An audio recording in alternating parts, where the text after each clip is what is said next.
SD. Nah, di sini ada beberapa materi yang akan kita bahas. Yang pertama ada urgensi dari konsep dasar IPS bagi calon guru sekolah dasar. Yang kedua, pengertian dan perbedaan fakta, konsep prosedural dan metakognisi. Yang ketiga, pengertian konsep, ciri-ciri konsep dan hubungan fakta dengan konsep. Yang keempat, prosedur pembentukan konsep. Dan yang kelima, ruang lingkup dan konsep esensial sosiologi. Baiklah, apa sudah siap semua? Mari kita mulai. Memasuki materi yang pertama, sebelum lebih lanjut, kita harus mengetahui terlebih dahulu apa itu urgensi. Urgensi adalah suatu tindakan mendesak yang harus segera dilakukan. Urgensi seringkali berkaitan dengan waktu dan kebutuhan yang harus segera dilaksanakan dengan cepat. Urgensi dalam konsep dasar pendidikan IPS SD bagi calon guru SD dapat diartikan sebagai hal-hal yang perlu diperhatikan atau harus diperhatikan agar dapat menjadi landasan dalam mempelajari ilmu pengetahuan sosial yang lebih mendalam. Ada beberapa contoh urgensi bagi para calon guru SD di konsep dasar IPS sosial. Yang pertama, menanamkan nilai dan sikap toleransi bagi anak didik. Pembelajaran IPS dapat menanamkan nilai karakter siswa yang mampu menciptakan toleransi antar peserta didik yang tentunya memiliki perbedaan suku, ras, adat istiadat, dan budaya di masyarakat kita yang multikultural atau yang berbeda-beda.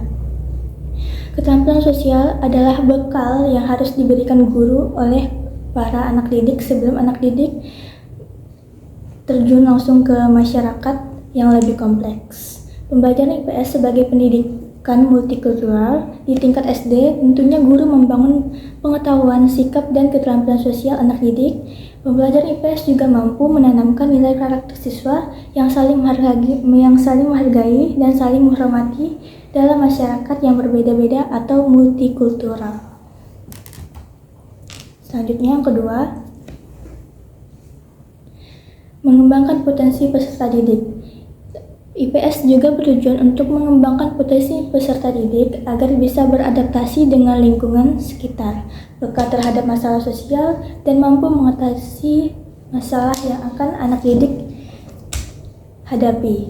Keterampilan adaptasi dapat diajarkan guru dengan membantu untuk mengelola stres dan perubahan dengan teknik seperti manajemen waktu ataupun mindfulness, sehingga mereka dapat lebih percaya diri dan lebih siap untuk beradaptasi dan berkembang di berbagai lingkungan yang akan mereka hadapi atau temui ke depannya. Dan yang ketiga, pendidikan sebagai kewarganegaraan. Guru memberikan pemahaman dasar tentang hak dan kewajiban sebagai warga negara, serta prinsip-prinsip demokrasi dan hukum. Ini penting untuk membentuk sikap tanggung jawab dan partisipasi aktif dari anak didik dalam lingkungan masyarakat nantinya. Yang keempat, ada pendidikan ekonomi dan kewirausahaan. Guru memperkenalkan konsep-konsep dasar ekonomi dan kewirausahaan yang relevan dengan kehidupan sehari-hari, seperti pengelolaan uang dan konsep kebutuhan dan keinginan anak didik. Dan yang terakhir, pengembangan keterampilan berpikir kritis. Guru dapat melatih siswa untuk menganalisis semua atau informasi-informasi sehingga anak didik dapat berpikir kritis dan membuat keputusan yang berdasarkan pemahaman sosial mereka yang baik. Selanjutnya yang akan kita bahas adalah pengertian dan perbedaan fakta, konsep prosedural, dan metakognis. Yang pertama, fakta adalah sesuatu yang nyata yang dapat dilihat dengan kasat mata dan dapat digunakan untuk memperkuat data ataupun informasi yang telah kita dapat. Fakta adalah informasi atau hal yang dapat dibuktikan kebenarannya dan tidak bergantung pada pendapat ataupun interpretasi. Contoh fakta pada konsep dasar ilmu pengetahuan sosial SD yang relevan untuk anak didiknya, misalnya fakta biografi, fakta sejarah, fakta sosial, maupun fakta ekonomi. Fakta-fakta inilah yang memberikan informasi dasar yang objektif kepada anak didik untuk dapat memahami konsep dasar IPS yang lebih dalam. Selanjutnya, konsep. Konsep adalah ide atau gagasan yang dinyatakan dalam kata atau simbol. Konsep juga bisa diartikan sebagai abstraksi dari suatu kejadian, keadaan, kelompok, atau individu yang menjadi objek ataupun gambaran atau abstraksi yang membantu kita memahami hubungan antar fakta dan objek. Contoh konsep pada konsep dasar IPS SD yang relevan untuk anak, misalnya yang pertama, konsep bilangan dengan mengenal bilangan, menghitung, mengurutkan bilangan, menjumlahkan dan mengurangi bilangan. Yang kedua ada konsep sains, yaitu mengenal cuaca dan iklim, sumber daya alam, perubahan, dan dampaknya. Yang ketiga ada konsep bahasa sebagai alat komunikasi dan identitas budaya. Yang keempat ada konsep sosial, yaitu sebagai guru dapat mengenalkan keluarga, adat istiadat, lingkungan, perubahan sosial. Konsep sosial inilah yang membantu anak didik memahami bagaimana masyarakat berfungsi, peran mereka dalam masyarakat, dan pentingnya suatu hubungan.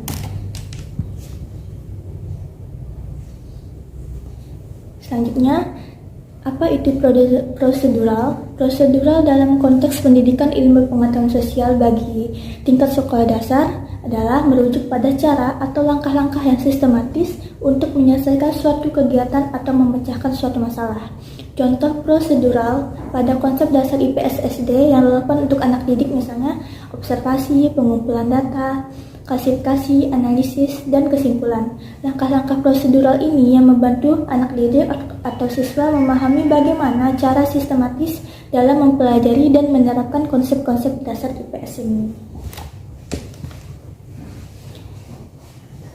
Selanjutnya, apa itu metakognis? Metakognis merujuk pada kesadaran dan pemahaman seseorang tentang proses berpikirnya sendiri. Dalam konteks pelajaran ilmu pengetahuan sosial di SD, metakognisi dapat membantu siswa untuk memahami bagaimana mereka belajar, merencanakan strategi untuk memecahkan masalah, serta mengevaluasi dan memberikan proses belajar mereka, memperbaiki proses belajar mereka. Metakognis dalam IPS SD melibatkan kesadaran diri, perencanaan, pemantauan, dan evaluasi. Dengan menerapkan metakognisi ini, siswa dapat menjadi pembelajar yang lebih mandiri dan efektif dalam IPS.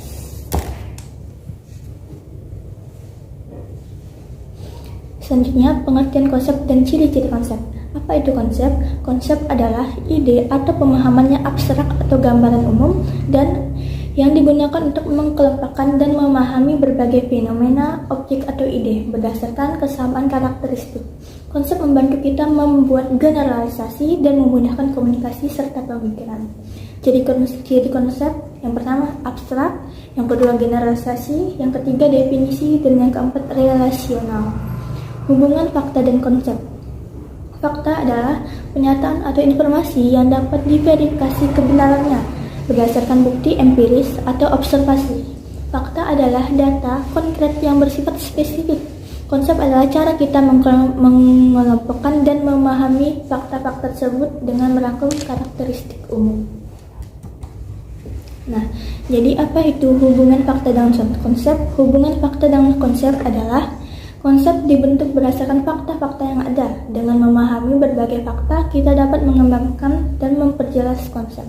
Sebaliknya, konsep membantu kita untuk mengorganisasi dan memberikan makna pada fakta-fakta yang telah kita temui.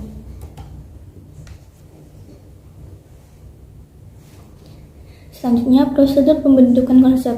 Pembentukan konsep dasar melibatkan prosedur yang disesuaikan dengan kebutuhan perkembangan anak dan tujuan pembelajaran.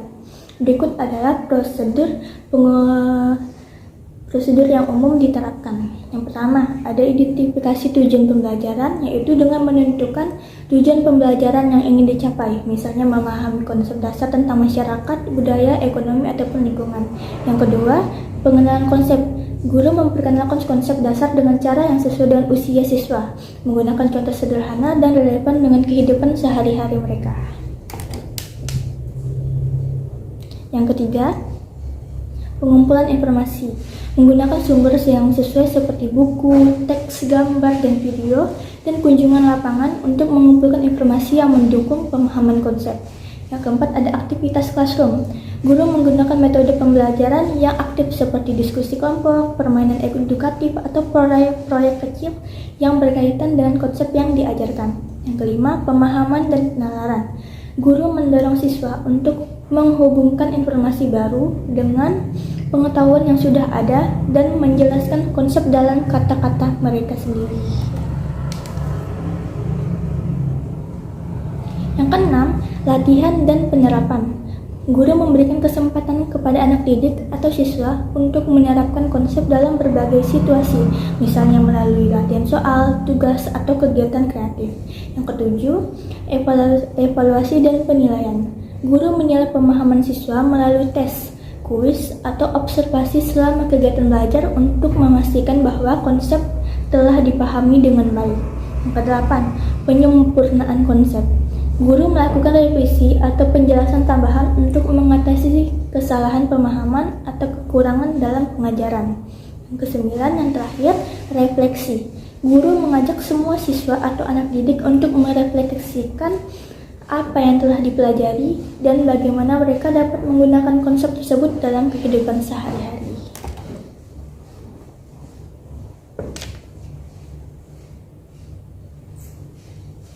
Selanjutnya, definisi dan ruang lingkup. Sosiologi adalah ilmu sosial yang mempelajari masyarakat, interaksi sosial, dan struktur sosial. Ruang lingkupnya melibatkan berbagai fenomena sosial, seperti institusi sosial, hubungan antar individu, dan perubahan sosial. Yang pertama adalah sosialisasi atau proses di mana individu belajar dan beradaptasi dengan norma dan nilai masyarakat. Yang kedua, struktur sosial atau pola-pola hubungan dan institusi yang membentuk masyarakat, seperti keluarga, pendidikan, dan ekonomi. Yang ketiga, interaksi sosial atau cara individu berinteraksi satu sama lain dan menghubungkan sosial dan membentuk hubungan sosial. Yang keempat, norma dan nilai, aturan dan keyakinan yang dianggap penting dalam masyarakat untuk memandu perilaku suatu individu. Yang kelima, perubahan sosial, transformasi dalam struktur dan fungsi masyarakat seiring waktu, seperti revolusi teknologi atau pergeseran budaya. Terakhir, kelas sosial, pengelompokan individu berdasarkan status ekonomi, pendidikan, dan pekerjaan. Baik, itu saja materi yang saya sampaikan. Semoga dapat dipahami. Terima kasih. Assalamualaikum warahmatullahi wabarakatuh.